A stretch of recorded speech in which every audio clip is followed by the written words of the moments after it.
fosse entregue a Satanás, vá até ele, chame uma testemunha, e se não resolver, se ele continua, e a disciplina da igreja é algo bíblico. Você lembra quando nós falamos no ano passado aqui, se eu não me falha a memória, o pecado daquele homem estava influenciando outras pessoas.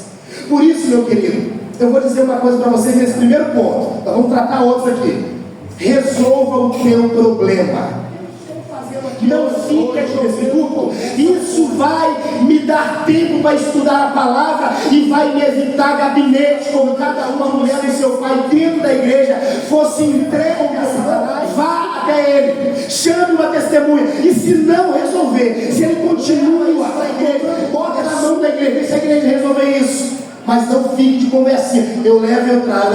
É tão importante isso aqui que Jesus disse assim, ó, tá no telão aí, Mateus 18, versículo 18 também, olha só: em verdade vos digo que o que ligares na terra será ligado no céu. Ele está dizendo o seguinte aqui: a igreja, ela tem toda a autonomia para tomar as suas decisões. Uma vez que a igreja faz assim, ó, ela se une para tomar as decisões, Deus está no céu dizendo: eu aprovo o que vocês estão fazendo, eu estou com vocês. Está ligado na terra, está ligado no céu. Está desligado na terra, está desligado no céu. Olha o texto: em verdade vos digo que o que ligar na terra, ligado no céu, e o que desligar na terra, será desligado no céu. Também vos digo: se dois de vós concordarem na terra acerca de qualquer coisa que pedirem, isso lhe será feito por meu Pai que está nos céus. Então, queridos, veja bem, enquanto você está debaixo da tutela da igreja, eu dei uma comparação aqui quando eu preguei sobre 1 Coríntios 5. Você está debaixo da bênção, você está caminhando, a igreja está amparando você. A partir do momento que você não quer se submeter não aos ritos da igreja, mas à palavra de Deus, a partir do momento que você diz: não, pastor, eu não aceito isso, eu tenho razão e a razão é o que move a minha vida, naquele momento você já está desligado. Desligou da terra, desligou também do céu, está acabado. Porque a igreja, ela tem autonomia. Lembrando que essa disciplina, ela não é para matar, mas é para corrigir e para resgatar a alma desse irmão. Porque já pensou se nós tivermos hoje uma igreja onde a comunidade diz assim: ó, tá vendo aqueles crentes lá? São um bando de crente brigão. Tem crente lá que não fala um com o outro. Olha que pouca vergonha pra gente. E para que a gente resolva isso, Jesus diz: tratem esse assunto da ofensa desta maneira. Vamos lá, versículo 21 e 22, olha só. Pedro então, quando ele ouviu isso, ele disse: Senhor, até quantas vezes pecará meu irmão contra mim e eu lhe perdoarei? Até 7? Jesus lhe disse: não te digo que até 7, mas que até 70 vezes 7. Olhem para cá, por gentileza, e prestem a sua atenção. Quando Pedro está fazendo a pergunta, Pedro está se baseando na cultura dos rabinos, dos estudiosos. E os rabinos diziam o seguinte, assim como Amós também: o irmão pode pecar contra você 1, 2, 3 vezes, mas na quarta não tem perdão. Abandona isso aí, não tem jeito para ele. Até na terceira vez está tudo bem, na quarta não. Pedro, com o peito cheio de misericórdia, diz assim: Senhor, até quantas vezes vai pecar meu irmão contra mim? Até 7?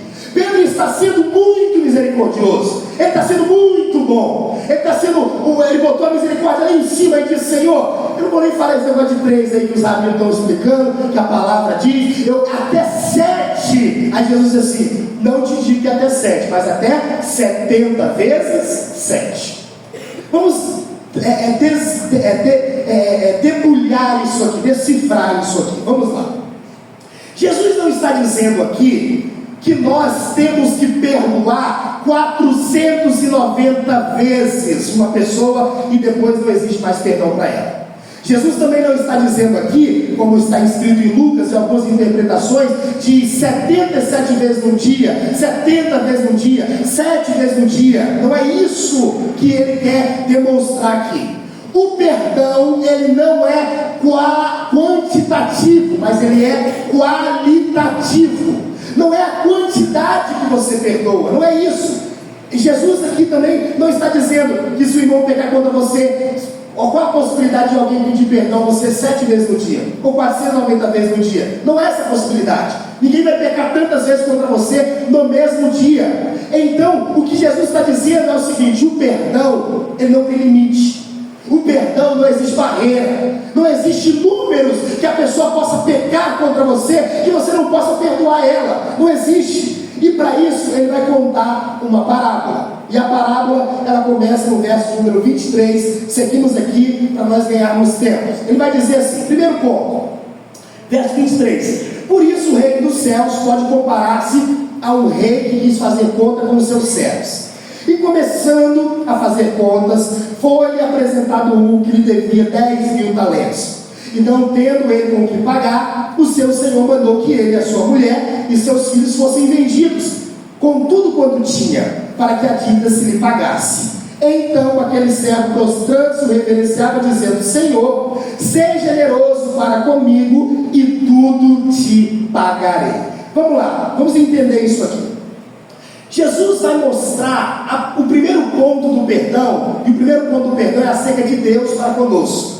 E ele vai dar uma ilustração de um rei. Todas as parábolas que tem um rei, está falando de Deus, está falando do Senhor, do Rei dos Reis, do Senhor dos Senhores. Então ele vai dizer aqui de um rei que tinha servos, e ele começou a fazer conta com os seus servos. Um desses servos, segundo a parábola, ele devia 10.000 talentos. Porém, essa palavra 10.000 talentos, essa frase, nós precisamos entender o que significa talento. Olha só, um talento equivale a 35 quilos de ouro. 10.000 talentos equivalia a 350 mil quilos de ouro. Então, o que Jesus está usando aqui nessa parábola? Ele está usando uma coisa chamada hipérbole. Ele está falando uma fala exagerada. Ele está colocando uma dívida colossal. Ele está colocando uma dívida que ninguém naquele tempo poderia dever. Ninguém. Porque naquele tempo todos os impostos da Judéia, da Pérea, Samaria e Galileia somavam 800 talentos no ano. Então não havia possibilidade de alguém ter uma dívida tão grande como a desse homem. O que Jesus faz? Ele coloca a dívida lá em cima e diz: este homem, ele tem uma dívida enorme que ele não pode pagar. Quem é este homem servo dessa parábola? Somos nós, eu e você. Jesus está falando acerca de uma parábola e ele quer demonstrar a dívida que eu e você temos para com ele. A dívida que eu e você temos para com ele é uma dívida enorme, exorbitante, que foge da naturalidade. A Bíblia diz assim, o rei veio prestar conta com os seus servos, e assim vai acontecer com cada um de nós. É como se Deus, ele viesse ajustar contas conosco. É como se Deus, ele viesse prestar contas de cada um de nós. É como se nós fôssemos colocados na balança de Deus e você foi achado em dívida. É como se o prumo de Deus passasse na sua vida e você fosse reprovado. Ele analisa corações, ele analisa os seus sentimentos e intenções, e você foi achado em falha. É a dívida deste homem. Você tem uma dívida que você não pode pagar. Esse é um ponto crucial desta parábola. A sua dívida com Deus é muito grande. Eu já dei essa ilustração e eu vou dar aqui de novo. Eu tenho 31 anos de idade. Imagine que eu apenas cometi um pecado por dia desde o meu nascimento. Vamos pegar então esses 360 pecados por ano e vamos multiplicar por 31. Hoje eu teria 11.160 pecados, pecando apenas uma vez por dia. Mas quantos pecados foram suficientes para mandar Adão e Eva para fora do jardim? Quantos? Um pecado. Agora você imagina um advogado sentado na mesa lá no tribunal e tentando defender um cara como eu, eu, diante de um Deus como o nosso Deus, que tem 11.166 processos e delitos, crimes que ele cometeu? Sabe o que seria isso? Irreversível. Não tem jeito, vai ser condenado. Essa é a nossa dívida para com Deus antes de nós aceitarmos a Jesus como único e suficiente Salvador. A sua dívida com Deus é muito grande e você jamais poderá pagar essa dívida. Sabe o que esse homem disse? Vamos lá, Mateus 18:25, olha só. E não tendo ele com o que pagar, o seu senhor mandou que ele, sua mulher e seus filhos fossem vendidos com tudo quanto tinha, para que a dívida se lhe pagasse. Olha o verso 26. Então aquele servo, prostrando-se, o reverenciava, dizendo: Senhor, seja generoso para comigo e tudo te pagarei. A grande pergunta é: ele podia pagar a dívida? Não, ele não podia pagar a dívida. Ele estava prometendo algo que ele não podia cumprir. E assim é a minha vida e a sua. Nós jamais poderíamos pagar o preço necessário para a remissão de pecados. A Bíblia diz que uma alma, ela é caríssima e ninguém pode pagar por ela. Assim é eu e você. Quando você é comparado no julgamento de Deus, Deus não compara você comigo, Ele compara você com Ele. E você comparado com Deus, sabe o que é? Nada. Eu comparado, sabe o que eu sou? Nada. Nós não somos nada. E quando Deus analisa a minha vida, Ele vê que eu não tenho como pagar. Agora, olha o que diz no versículo de número 26 e 27. Olha só. Então aquele servo, prostrando-se, o reverenciava, dizendo: Senhor, seja generoso para comigo e tudo te pagarei. Então o Senhor daquele servo, movido de íntima compaixão, soltou-lhe e perdoou-lhe a dívida. Veja o que este rei fez para com o seu servo. Ele perdoou toda a dívida. E veja o que Deus ele fez comigo e Ele fez com você. Ele perdoou a nossa dívida. Ele perdoou os nossos delitos e os nossos pecados. O perdão de Deus, ele não é baseado nos meus méritos, porque se Deus olhasse para o que você merece ir para o inferno de cabeça para baixo. Você não merece céu, você não merece salvação. Os seus pensamentos, as intenções do seu coração, as suas ações, todas elas te levariam para o inferno. Mas quando Deus ele olhou para você, sabe o que Ele fez? Ele teve compaixão por graça e misericórdia. Você não merece. Olha o que diz no versículo 27. Ele soltou aquele servo movido de íntima compaixão. Queridos, o perdão de Deus é algo que nós não merecemos. Nenhum de nós. Nenhum pastor que já passou por esta igreja merecia o perdão de Deus. Mas Ele nos perdoa. O perdão de Deus é algo que nenhum de nós somos dignos. Ou você acha que é digno de receber o perdão daquele que estava na glória e despiu da sua glória, da sua coroa, da sua posição, do seu trono, que desceu até este mundo pecaminoso e foi humilhado sendo homem, e ele foi gerado no ventre daquela virgem, passando todas as privações e provações que nós também passamos. Aquele homem que foi preso, interrogado, julgado, condenado, crucificado lá naquela cruz do Calvário. Você acha que você merece tudo isso que aquele homem fez? Você não merece. E por que eu, pastor, recebo esse perdão? É porque Deus ele é rico em misericórdia.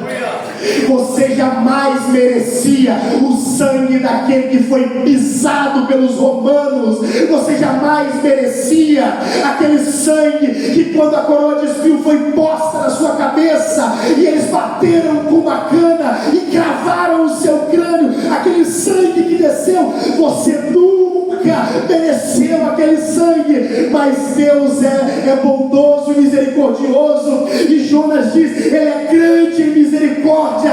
Este sangue caiu sobre a tua vida pela graça de Deus, só pela graça, e não por ela. Você jamais merecia isso. A sua dívida era muito grande, e por mais que você trabalhasse e penasse aqui dentro dessa igreja, você jamais poderia pagar a dívida que você tinha com Deus. Mas sabe o que Ele fez? Pelo que Ele muito nos amou, João 3,16, porque Deus amou o mundo de tal maneira que deu o seu Filho unigênito, para que todo aquele que nele crê não pereça, mas tenha vida eterna. Talvez você diga assim: pastor, e se eu desse o meu carro, e se eu desse uma casa, e se eu desse um terreno? Nada do que você fizesse poderia reverter a sua situação. Você estaria condenado ao inferno. Apenas por graça e misericórdia é que você está aqui hoje. Olha o perdão de Deus. Agora vamos falar uma coisa aqui. Vamos fazer uma retrospectiva aqui da nossa vida. Pensa aí, lá nos momentos antigos da sua vida. Pensa nas noites de gandaia, nos crimes que você já cometeu. Pensa nas imoralidades que já passaram na sua vida. Pensa. Você imagina um Deus como o nosso, que tem misericórdia de pessoas como eu e como você? Meu irmão, não tem outra palavra para isso. É graça, é misericórdia, é compaixão, é favor imerecido. Nós não merecemos esse perdão, mas nós precisamos dele. Todos vocês que estão aqui hoje, nós precisamos desse perdão. Imagina como seria a nossa mente se a gente fosse obrigados a viver com todas as acusações que o diabo coloca na minha vida e na sua vida.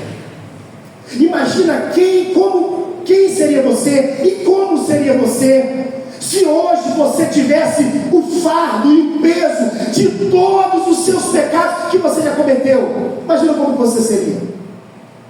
Eu contei isso aqui, vou contar de novo. Certa vez, um professor dava aula na favela, e ele era aquele homem que ele costumava levar presentes, fazer obra social para a criança pobre, não tinha muito nem o que comer. Certa vez esse professor, ele resolveu comprar um presente muito bonito para um aluno específico.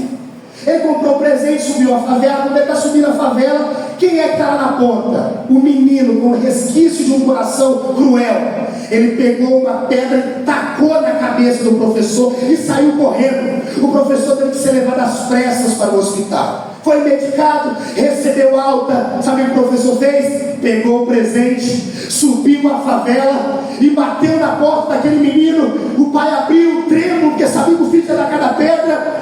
O professor deu um presente, ele deu um presente para o seu filho, deu para ele e foi embora. O pai inquieto, andando pela casa, para lá, para cá, não, meu filho merece esse presente, pegou o presente, pegou o filho, foi na casa do professor e disse: professor, o meu filho não merece esse presente, foi ele que tacou a pedra em você. O professor olhou para ele e disse: eu sei que ele não merece, mas ele precisa. Assim é a minha vida e a sua vida. Se Deus não nos perdoar pelos delitos que nós cometemos há anos atrás, hoje de manhã nós seremos puxados pelo diabo para o inferno. Mas graças a Deus que eu não mereço, eu sou um pecador, mas Ele me perdoa através da sua grande e infinita misericórdia. Aleluia. E eu quero que você saia daqui bem resolvido com esse ponto. Eu preciso avançar, mas eu quero que você saia daqui resolvido com isso. Porque tem gente aqui dentro da igreja que Deus perdoa ele, mas ele não se perdoa. Tem gente que o Senhor, meu filho, acabou. Isso aí nem eu lembrava mais disso. Pois é, Senhor, mas eu queria falar sobre isso. Tem gente que fica remoendo o passado e pecado na sua vida, de quando deu errado, quando ele colocou a mão que não era para colocar, o que ele fez que não deveria fazer. E a palavra do Senhor diz assim, quando o rei olhou para aquele homem, ele perdoou-lhe a dívida. Ele disse: meu filho, está apaga, vai embora, segue a tua vida, segue o teu caminho. E tem gente aqui dentro que não se perdoa. Só que eu quero que você medite comigo numa coisa. Se Deus perdoou um mentiroso como Abraão, se Deus perdoou um adúltero como Davi, um feiticeiro como Manassés, um covarde como Pedro, uma prostituta como Raabe e Maria Madalena, um ladrão como Zaqueu, por que ele não poderia perdoar a tua vida? Por que ele não poderia derramar o sangue do Filho dele sobre você? Se teve misericórdia para eles, também a misericórdia para mim e a misericórdia para cada um de vocês. Agora, me ouça, olha o que Miqueias diz, Miqueias 7,19. Novamente terás compaixão de nós, acabará com as nossas maldades e jogarás os nossos pecados no fundo do mar. Um homem chamado Moody foi um avivalista. Ele disse o seguinte com esse texto: Deus lança seus pecados confessados na profundeza dos mares e coloca ali uma placa escrito: proibido pescar. É isso que Deus faz. Você pecou? Se arrependeu dos seus pecados? Vamos falar de outra coisa então. Pecado perdoado é pecado anulado, ok? Ninguém aqui pode ficar se martirizando porque pecou lá atrás. Mas você aceitou Jesus, você se arrependeu do seu pecado. Pastor, mas eu roubei, mas eu bati, mas eu perdoou. Deus perdoou seus pecados, acabou. A vida precisa seguir. Sabe o que você não pode fazer? Pegar uma varinha de pescar, jogar ela e... tem isso aqui, né? Poxa, hoje eu sou um pastor, mas poxa, olha o que eu fiz antigamente. Não existe essa possibilidade. O próprio Deus, Ele lança no mar do esquecimento. Não quer dizer que o Senhor, Ele esqueceu, mas significa que Ele jamais vai pegar o pecado que você cometeu em 2019, vai jogar na tua cara e vai dizer: aqui ó, você pecou. Ele jamais vai fazer isso. Sabe por quê? Porque Ele lança o seu pecado no mar do esquecimento. Por isso que Paulo diz, né? A palavra fiel e digna de toda aceitação é essa: que Cristo Jesus veio ao mundo para salvar os pecadores, do qual eu sou o principal. Quem está entendendo sobre o perdão de Deus, diga amém. Amém. 20 minutos, a gente acaba. Vamos ao verso número 28 ao 30. Saindo, porém, aquele servo encontrou um dos seus conservos que lhe devia 100 dinheiros. Lançando mão dele, sufocavam, dizendo: paga o que me deves. Então seu companheiro, prostrando-se a seus pés, rogava-lhe, dizendo: seja generoso para comigo, e tudo te pagarei. Ele, porém, não quis, antes foi encerrá-lo na prisão, até que pagasse a dívida. Primeiro nós tratamos aqui acerca do perdão de Deus. Agora nós vamos tratar acerca do perdão que devemos dar aos nossos irmãos. Imagine aquele homem, uma dívida que não cabia em nenhum banco daquele mundo. A dívida dele era enorme, era alta, mas uma dívida enorme e alta que o homem não conseguia nem contabilizar e ajuntar em um lugar. Foi perdoado pelo seu Senhor. Agora ele está livre, ele está perambulando pela cidade. Só que de repente a Bíblia diz que ele acha alguém que o deve, e essa dívida que alguém devia para ele era uma dívida de 100 denários. Veja bem o que a palavra do Senhor diz. Vamos lá, versículo de número 28. Vai dizer assim, ó: 100 dinheiros. Lançou a mão dele, sufocava, dizendo: paga o que me deves. Queridos, quando Jesus faz essa hipérbole, esse exagero de dizer 10 mil talentos, ele está colocando lá em cima, mostrando: ninguém poderia dever isso, mas nós devemos isso, e Deus nos perdoou. Agora, este homem que é comparado a nós, está achando alguém que deve a ele 100 denários, ou 100 dinheiros. Sabe quanto era o salário daquela época? 1 denário. Esse homem aqui, o primeiro, teria que trabalhar 150 mil anos para pagar sua dívida. E quem vai viver 150 mil anos? Ninguém. Só que esse outro agora que deve ele, deveria trabalhar 3 meses, pouco mais de 3 meses. Sabe o que ele faz? acabou de receber um perdão grande, era um miserável pecador, estava na cachaça, era um imundo, era um prostituto, era alguém que deveria morrer, estava no fundo da cadeia. Deus pegou ele e disse: não, você está aqui, está perdoado. Ele levantou a cabeça, tomou um banho, botou uma roupa bonitinha, achou alguém que estava devendo ele, segurou pela gola da camisa e devia uma merreca, uma mixaria, segurou, balançou ele e disse: me paga o que você me deve. O rapaz falou: tá bom, eu vou pagar, me deixa aí, vou trabalhar, vou te pagar a dívida. Ele disse: não tem conversa não, eu vou mandar você para a prisão. Colocou ele na prisão até que ele pagasse a dívida. Eu não sei se você consegue entender isso aqui comigo, mas esse homem aqui somos nós. O homem que está cobrando, quem tem 100 denários, é o pastor Renan. É você que está sentado nesse banco me ouvindo. Porque Deus, Ele nos perdoa de uma dívida colossal e tremenda. Mas pisa no meu pé para ver. Mas toca na sua filha. Fala: ah, pastor, se falar do meu filho, eu quebro o pau, pastor. Se falar, eu chuto o pau da barraca. Fala para ver. Não pode falar. Não pode ter nenhum probleminha que você já se exalta e já se coloca em uma posição de alguém que nunca foi perdoado. Isso é muito sério. Isso é sério porque se a gente não passar pelo crivo do perdão, você pode até ter uma mulher na tua vida na terra, mas você não vai passar nem na porta do céu. Você pode até ser um dizimista fiel, um pregador da palavra, mas com o coração amargurado, como diz a irmã lá, né? O único céu que você vai conseguir é o céu da boca da onça. Você não vai lá não, filho. E não é que você é dizimista, que você é pregador, que você é pastor, que você é isso não. Se o teu coração tiver amargura, eu não perdoo, pastor, porque o que ele fez não tem cabimento. Eu não perdoo, porque eu tenho confiança e fez. Você jamais vai poder acessar o céu. Jamais. Quando eu olho para a vida de José, eu fico olhando aquele homem. Nós tratamos aqui sobre ele e falamos sobre rejeição.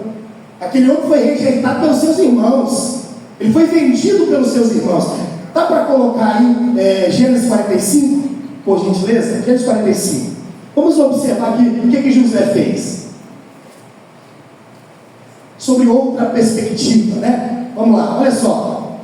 Foi vendido, foi preso. Aí agora José vai se encontrar com seus irmãos só. Então José não se podia conter diante de todos os que estavam com ele. Coração estava acelerado, muito tempo sem ver os irmãos. Tinha um resquíciozinho ali de coisa ruim. E clamou: fazei sair daqui a todo homem. O coração de José estava assim, batendo forte. E ninguém ficou com ele quando José se deu a conhecer a seus irmãos. Verso 2.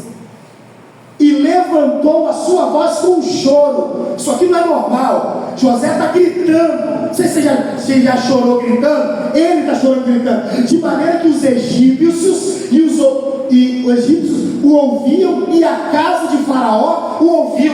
Sabe o que José está fazendo aqui? Ele está dando grito de liberdade, do perdão. Ele está diante dos seus acusadores, dos seus torturadores, dos seus mercadores que venderam ele. E ele está falando, dizendo: esse cara é meu irmão, e ele fez isso comigo, ele teve essa capacidade. José dá um grito, ele grita na sua alma, colocando para fora o perdão. A Bíblia diz: não só os egípcios, mas eles começaram a rodar a casa de Faraó, contaram para Faraó: olha, José está gritando, ele está em prantos lá, com um bando de homens, e nós não sabemos o porquê. Olha o verso 3. E disse José a seus irmãos: eu sou José. Vive ainda meu pai? E seus irmãos não lhe puderam responder, porque estavam pasmados diante da sua face. Verso 4. E disse José a seus irmãos: peço-lhes chegares a mim. E chegaram-se. Então disse ele: eu sou José, vosso irmão, a quem vendeste para o Egito. 5. Agora, pois, não vos entristeçais, nem vos pese aos vossos olhos por me vedes, por haver me vendido para cá, porque para a conservação da vida Deus me enviou diante de vós. Mas para ele falar isso aqui, no verso 2, ele teve que dar um grito de liberdade. Essa é a palavra, o grito de liberdade. Tem gente doente em cima de uma cama porque não libera o perdão. Você fala isso porque você nunca foi abusado pelo seu pai, pastor. Você fala isso, sabe por quê? Porque você nunca foi abandonado pela tua família. Só que você tem uma escolha a fazer na tua vida. Você pode ficar com o teu passado agarrado no teu coração e o ódio ali estampado na tua cara, ou você pode decidir entregar isso na mão de Deus e falar: Senhor, por mim eu mataria, mas eu estou entregando isso no teu altar. Eu preciso perdoar, Senhor. É o que o Senhor não está fazendo. É o que Ele está fazendo aqui.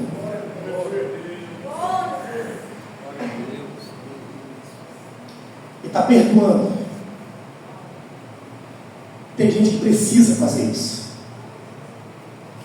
Tem gente que tem mágoa porque a mãe jogou uma praga na vida dele, porque o fulano fez isso, porque o fulano fez aquilo. Sabe o que é o problema?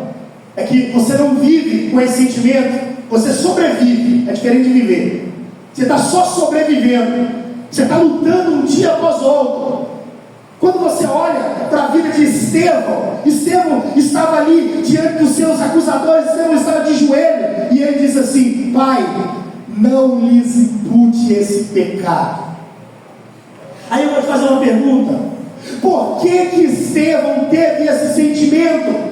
Estevão é melhor que você, que talvez foi abusado por alguém. Estevão é melhor que você, que foi vendido, que foi vilipendiado por alguém, que foi traído. Não, meu filho. Estevão tinha o coração de Cristo. Se Estevão estiver de joelho ali e ele fosse um homem carnal, ele ia dizer: Senhor, manda um exército e mata esses miseráveis. Mas ele tinha o coração de Cristo. Ele dobrou o joelho, as pessoas pegando pedra, um tacando de um lado, outro tacando de outro. Ele diz: Pai, não lhes impute este pecado. Porque Estevão estava com o seu corpo na terra, mas o seu coração, ele era do céu. Perdoar não é fácil. Vamos mais um texto aqui. Vocês vão me dar 10 minutinhos, hein? O assunto aqui é sério. Lucas 17, por gentileza, bota aí, Lucas 17. Olha como é que perdoar é difícil. Vamos para adiantar no verso 3, Lucas 17, 3. Olhai por vós mesmo, e se teu irmão pecar contra ti, repreende-o, e se ele se arrepender, perdoa. Verso 4. E se pecar contra ti 7 vezes no dia, e 7 vezes no dia vier ter contigo dizendo: arrependo-me, perdoa-lhe. Olha o que os discípulos fazem agora. Verso 5. Disseram-lhe então os apóstolos ao Senhor: acrescenta-nos a fé. Sabe por que eles estavam falando isso? Porque eles tinham fé para colocar a mão na cabeça de um endemoniado e dizer: sai em nome de Jesus. Eles tinham fé para ver alguma coisa faltando e dizer: você tem aí alguns pães e peixinhos, vamos orar aqui, o negócio vai resolver. Mas eles não tinham fé para perdoar o irmão que perturba uma vez, 2 vezes, 3 vezes, 4 vezes, 5 vezes, 7 vezes. Você entende isso? Nós temos fé o suficiente para evangelizar. Nós temos fé o suficiente para fazermos a obra do Senhor. Mas quando alguém pisa no nosso pé, quando alguém cospe na tua cara, você não tem coragem de perdoar. Sabe por quê? Porque falta um coração de verdade. Falta alguém, meu irmão, com o caráter de Cristo. E o homem natural, ele jamais vai perdoar. O homem natural vai dizer: a razão é minha, eu tenho a razão, e vocês sabem disso, né? Estão aí de prova, viram a minha injustiça. O homem natural vai agir dessa maneira. Agora, nós temos uma coisa. Colossenses capítulo de número 1, versículo 27. Cristo em vós. Você não perdoa porque você é bom, você é mau, eu também sou, mas eu perdoo você também, porque Cristo mora dentro de mim. Ele me deu um novo coração, uma nova mente. É por isso que eu perdoo, e você também, porque se fosse pelo merecimento, nós jamais perdoaríamos. Só que falta-nos uma coisa: precisamos ter fé. Você crê que Jesus está no teu coração? Diga amém. Você crê? Se você tem Jesus no seu coração, aí você perdoa. Ora isso, você não perdoa. Mateus capítulo de número 6. Vamos adiantar aqui. Versículo de número 9. A oração do Pai Nosso. Portanto, Orai vós desse modo: Pai nosso que estás no céu, santificado seja o teu nome, venha o teu reino, seja feita a tua vontade, assim na terra como no céu. O pão nosso de cada dia dá-nos hoje, e perdoa as nossas dívidas, assim como nós também perdoamos os nossos devedores. Deixa eu contar um testemunho aqui meu de perdão. Eu tenho vários, mas eu vou contar um só. Quando eu tinha 19 anos, na verdade 17 para 18 anos, eu fui mandado para o Acre, lá do outro lado do mundo, quase 3.000 quilômetros, é muito longe. Inclusive farei uma visita lá agora em maio, da minha mãe. E aí eu trabalhei na roça, adquiri uma vaquinha, uma novilha. Não sei se vocês sabem o que é novilha. Estava lá na novilha, tudo beleza. E uma vez por ano, geralmente essas vacas costumavam criar. Só que aí eu vim para cá, para Vitória. Aí comecei a trabalhar na empresa aqui, conheci um camarada, eu tinha carteira, ele me prestou a moto dele. Aí eu peguei a moto dele, quando estava no centro de Vitória, virei, deu errado, a blitz. A moto dele estava cheia de multa, mais 3.000 multa. Aí o que eu fiz?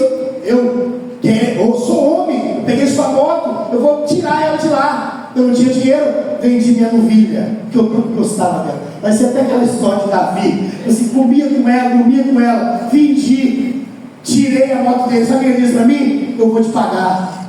Agora eu quero fazer a pergunta: ele pagou ou não pagou? Até ontem eu estou esperando ele. Irmãos, eu comia com esse cara. Eu comia com ele. Se eu visse moto preta, eu lembrava dele. O bairro que ele morava, eu não vou falar, mas tem com sal. E tudo que era sal, vinha ele na minha cabeça. Eu tinha ódio dele. Eu sonhava com ele, eu acordava com ele. Eu queria arrancar a cabeça dele. Eu não queria mais dinheiro, eu queria ele. Sabe por quê? Porque ele me magoou, ele ofendeu. A minha palavra com ele foi: eu vou vender uma coisa que eu tenho e vou tirar a sua moto. Eu tirei a moto dele e ele sumiu. Só que, queridos, o Senhor tratou isso meu. Parece bobeira, né? Parece bobeira para você, para mim, a minha vida. O Senhor tratou isso comigo. O diabo falava bem assim: ó, hoje era para você ter 10 vacas para perturbar a minha cabeça. Que a minha mãe, ela tem lá, né? Porque ela começou com uma. E os meus irmãos falavam também: hoje você está quitando, perturbando. Aí eu lembrava dele. Só que o Senhor foi tirando aquilo do meu coração. Senhor, dinheiro, isso é material, deixa ele viver a vida dele. O Senhor foi trabalhando aquilo comigo. Por mim, eu esganava ele, mas Jesus mudou meu coração. E hoje eu posso ver ele na rua. Se ele vir aqui, eu vou fazer um apelo para ele. Eu vou falar: meu filho, esquece novilha, esquece moto. Jesus me deu um novo coração. Vem, aceita a Jesus como seu único e suficiente Salvador. Isso, querido, alguém que nasceu de novo. Nós temos graus de ofensa. Esse talvez você fale: você é fichinha, pastor, porque eu tenho guardado meu coração fichinha. Mas nós temos graus de ofensa. Colossenses 3,13 diz assim: suportando-nos e perdoando-nos uns aos outros. Se alguém tiver queixa contra o outro, assim como o Senhor nos perdoou, assim fazei vós também. Vamos seguir, verso 32. Então o seu Senhor, chamando a sua presença, disse: servo malvado, perdoei toda aquela dívida, porque me suplicaste. Pode vir, Romildo, por gentileza. Vamos caminhar para o final aqui. Eu quero que você preste atenção para a gente finalizar. Você só entenderá o porquê você deve perdoar quando você tiver noção do que você foi perdoado. Queridos, eu particularmente jamais gostaria que a minha vida passada fosse posta nesse telão, jamais. Eu colocaria um terno na minha cabeça, sairia pela porta e nunca mais você me veria, nunca mais, nunca mais, de vergonha que eu tenho do meu passado. Como que alguém como eu, sabendo das coisas que eu fiz, das atrocidades, dos lugares que eu pisei, como que alguém como eu, que fui perdoado por Deus, não posso agora levar isso em consideração? Pastor, estão falando que você é menino demais. Mas eu vou fazer o quê? Pastor, estão dizendo que você não vai conseguir, você vai cair do cavalo. tubarões vêm e rasgam. Mas eu vou fazer o quê? Eu não posso viver a minha vida baseado na ferida dos outros. Tem gente que está ferido demais, e ele não se contenta de se ferir sozinho, ele não se contenta de ser uma imundícia na vida, ele quer passar isso para você, ele quer jogar isso na sua vida, ele quer fazer a sua vida infeliz, assim como a dele é também. E eu não quero isso para mim. Eu quero viver minha vida em paz, em santidade. Eu quero viver minha vida com minha esposa, eu quero cruzar os portões celestiais, eu não quero briga com ninguém. Aqui o versículo 32 está dizendo: chamando a sua presença, de servo malvado, eu perdoei toda a dívida, porque você me suplicaste. E porque você agora não pode perdoar o teu irmão. Olha o que diz no verso 30. Ele, porém, não quis, antes foi encerrá-lo à prisão. Então, quando você não perdoa, você está numa prisão. Verso 32. Aliás, verso de número 34. E indignado, seu senhor o entregou aos atormentadores, até que pagasse tudo o que devia. Duas coisas: primeiro, prisão, e atormentadores. Quando nós não perdoamos, sabe o que nós fazemos? Nós despertamos a ira de Deus. Nós mostramos para Deus o quanto nós somos ingratos pela misericórdia, pelo perdão dele. Nós ofendemos a Deus. Quando eu não perdoo, eu estou excluído da bem-aventurança. Quando eu não perdoo, eu adoeço fisicamente, emocionalmente e espiritualmente. Quando eu não libero o perdão, eu enveneno o meu coração. Eu vivo uma vida de prisão. Eu não tenho paz, eu também não tenho alegria. Isso quando você não perdoa. É isso que você quer para a sua vida? É isso que você quer para o finalzinho da sua carreira? A sua vida já não é longa, meu filho. Os remédios, os fast food já vão eliminar muitos anos da tua vida. E é isso que você quer? Tomar esse copo de chumbinho, viver rancoroso? Eu não aceito ele como meu pai, eu não aceito como minha mãe, ele como irmão não considero mais. É isso que você quer para a tua vida? Viver uma vida de prisão, comendo com a pessoa, dormindo com a pessoa, tendo pesadelo com a pessoa? É isso que você quer? Eu tenho certeza que não. E essa palavra está nos ensinando: não pode ser assim. Agora veja bem, pastor, e se eu não perdoar? Deus não recebe seu culto. O Senhor, quando estava olhando para Caim, Ele não estava olhando para a oferta de Caim, Ele estava olhando para o coração de Caim. Você pode vir no lugar certo, você pode trazer a oferta certa, você pode vir com a roupa bacana e Deus não receber a tua oferta, não receber a tua glória a Deus, porque teu coração está preso no passado, teu coração está preso lá atrás. Tiago diz que se eu não perdoo, eu não tenho saúde.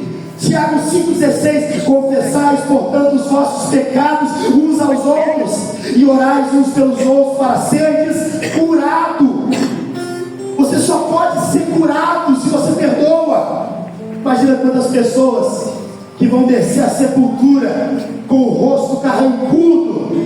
Não recebo aqui no meu quarto, não aceito, não traz aqui, vou morrer desse jeito. É o que o Tiago está falando. Você só pode ser curado se você perdoar. 1 de João 4,20: se alguém diz eu amo a Deus e odeio seu irmão, é mentiroso. Pois quem não ama seu irmão, o qual viu, não pode amar a Deus a quem viu. Já dizia um teólogo chamado Wesley, ele disse o seguinte: a pior prisão do mundo é a prisão de um coração rancoroso e amargurado. Tem gente que está no complexo de Bangu, de Juri, tem gente que está na Unis, tem gente que está na prisão feminina, mas tem mais liberdade do que quem está aqui fora, porque a pior prisão é de um coração rancoroso e amargurado, não tem paz para nada. Agora vamos ao verso número 35 para a gente finalizar.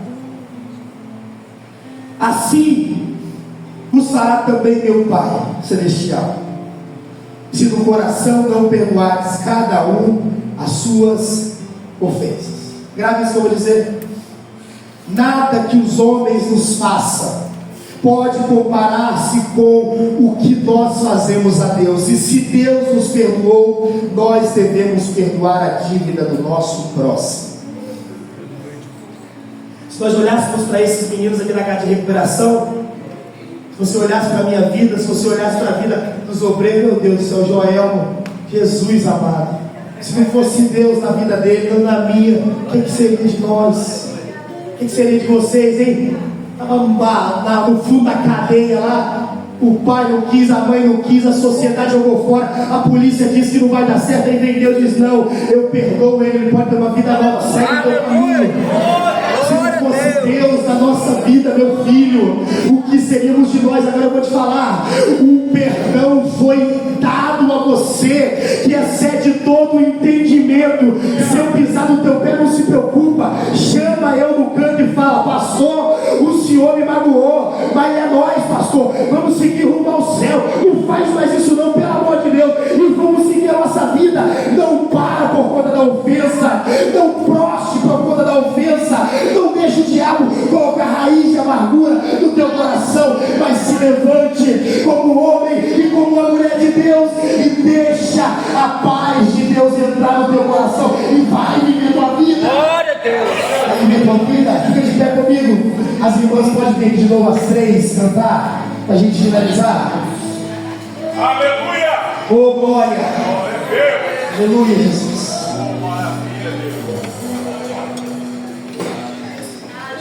Aleluia. Deus colocar no coração de vocês. Aleluia, Jesus.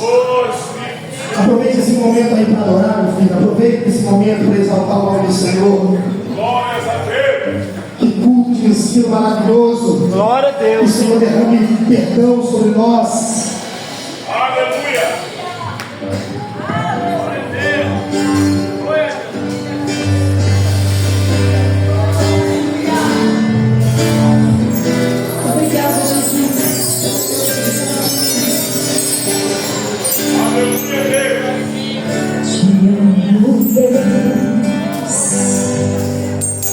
Tua graça nunca falha, todos os dias eu estou em tuas mãos. Desde quando me levanto até eu me deitar, eu cantarei a bondade de Deus.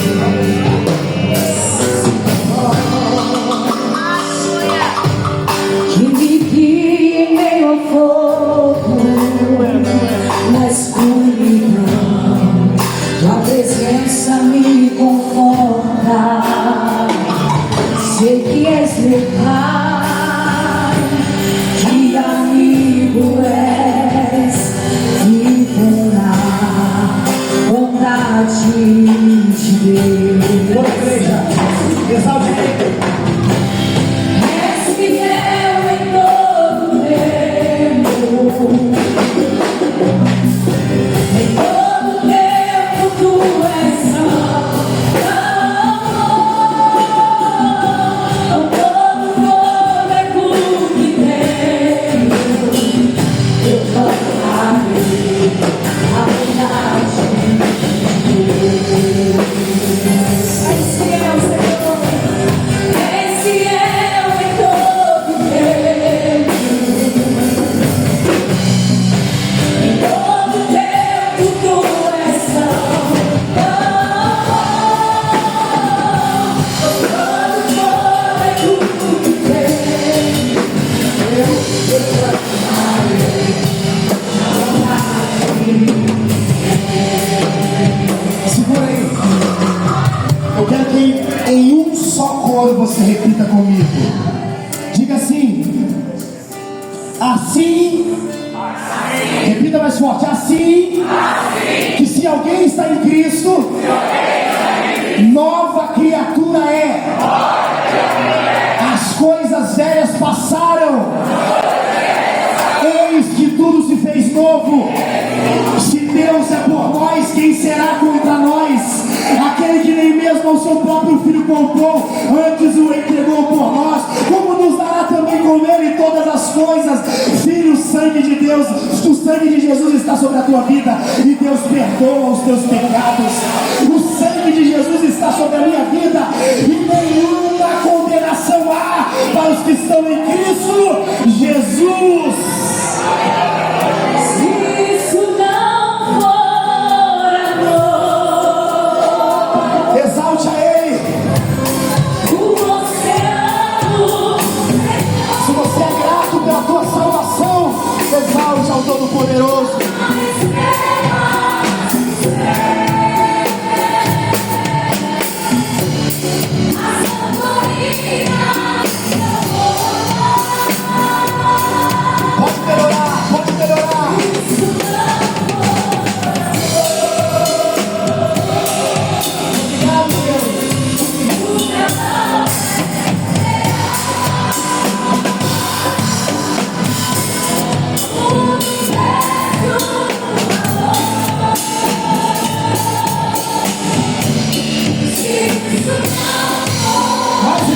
faço isso não por amor.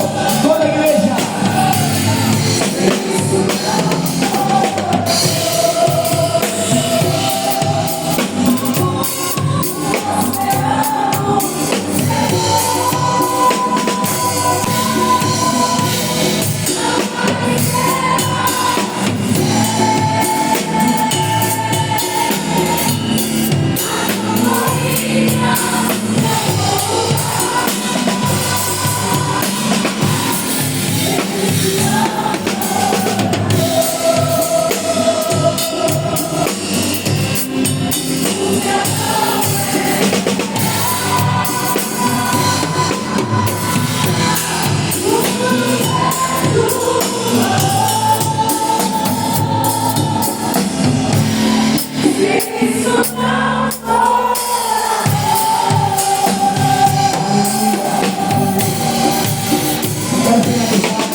Esse projeto tem vindo aqui abençoar a nossa vida, está com a presença aqui. Tem algum menino do projeto aqui que ainda não entregou sua vida a Jesus, quer hoje fazer uma reconciliação com o Senhor? Se você está aqui, meu filho, hoje tem perdão de Deus para você. Hoje é a tua oportunidade. Eu quero te convidar bem à frente, eu quero orar por você. Se você está aqui, é a sua oportunidade. Eu também quero fazer uma outra oração. E agora eu quero que você pense na ferida do seu coração. Talvez a pessoa que te feriu já até desceu a sepultura. Ela desceu, mas ficou aqui dentro de você. Mas hoje eu quero orar por você. Eu quero orar para que Deus liberte você disso. Sai dessa prisão, sai desse calabouço, sai desse fundo do poço. Vai viver a tua vida. Deixa isso para lá. Abre mão disso. Assim como Deus te perdoou, também perdoe. Se for necessário, hoje chega em casa, pega o teu telefone e resolve esse problema. Se for necessário, procura para conversar. Toma a sua atitude, Senhor, eu vou fazer o que compete a mim. Faça isso. Mas não viva em uma pressão. Feche os seus olhos, vamos orar. Deus, eu quero orar, Senhor, sobre essas pessoas. Eu quero pedir sobre a vida de todos, Senhor, que talvez tenha algo no seu coração, foi ferido. Talvez foi traído, Senhor, dentro do seu relacionamento. Essa ferida ficou, marcou, gerou uma cicatriz muito grande. Pai, talvez essa pessoa foi tocada, sua inocência foi abusada por um homem mau. Talvez, Senhor, essa pessoa foi abandonada. Talvez essa pessoa tenha um resquício, Senhor, de mágoa dentro do teu coração. Talvez o problema dela seja com o teu irmão, que tanto confiou e não, Senhor, recebeu a devida recompensa como ele deu. Pai, eu quero orar sobre essas pessoas, libertem elas, Senhor. O pai que abandonou, o avô, Senhor, que tratou mal, liberta, Senhor, coloca a mão no coração dessas pessoas. Não deixa, Senhor, essa cicatriz, essa ferida, Senhor, continuar dessa maneira, não. Liberta ela hoje, assim como José, Senhor, deu um grito de desespero e o Senhor libertou ele. Eu peço também, liberta os teus filhos. Coloque a mão sobre o coração, coloca, Senhor, a tua graça e o teu favor nessa vida, Pai. É a nossa oração nesta noite, que eles saiam daqui melhores do que entraram e que nessa noite eles se sintam leves, ó Pai, porque esse fardo será deixado na tua presença. É a nossa oração, o nosso pedido, em nome de Jesus. A igreja diz amém. Queridos, quinta-feira nós vamos estar aqui com o último elo da campanha e os irmãos foram abençoados com 3 caixas de açaí. Então no dia aqui na quinta-feira, depois do culto, eles vão estar abençoando você com um açaí 0,800, não vai cobrar nada. Por favor, venha nesse último dia de campanha. É uma campanha voltada à família, então venha ser edificado através da palavra do Senhor. Quem é o pastor que vai pregar? Vinícius, lá de Itapuã, é referência, né, em casais, inclusive. Venha ouvir a palavra do Senhor, traga sua esposa, seus filhos, para que você seja abençoado. Lembrando que nesse sábado agora nós vamos ter evangelismo, 16h30. Eu quero agradecer aqui os meninos do projeto, nosso irmão Jonathan, pastor Jonathan, filho do nosso irmão Jonaci. Deus abençoe, sua esposa também está ali. Tem um companheiro aí à sua direita, seu irmão? Deus abençoe a sua vida, tá bom? Faça assim com a sua mão. Que o grande amor de Deus, a graça de nosso Senhor e Salvador Jesus Cristo, as doces e divinas consolações do Espírito Santo sejam com todos aqueles que amam e aguardam a breve volta de Jesus. A igreja diz: vai em paz, está abençoado. Uma excelente semana. Os professores da EBD, fiquem aí, por favor.